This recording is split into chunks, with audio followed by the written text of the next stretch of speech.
Сегодня у дома Ахтема Чийгоза прошел молебен с просьбами к Всевышнему об избавлении от несчастий, бед и за скорейшее возвращение Чийгоза из тюрьмы. Однако даже такое мероприятие считается опасным, написала на своей фейсбук-странице жена Чийгоза Эльмира Аблялимова. В 16:00 к ней прибыли работники милиции для вручения предупреждения о недопустимости незаконной деятельности.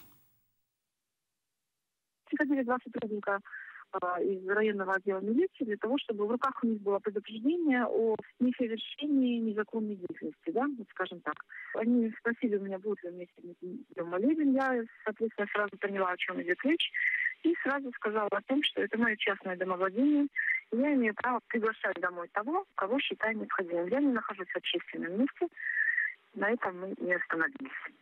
Бумаги, естественно, я не подписала, они ничего не вручили. Они говорили о том, что здесь не было никаких политических лозунгов. Они попросили, чтобы не было никаких политических призывов, скажем так.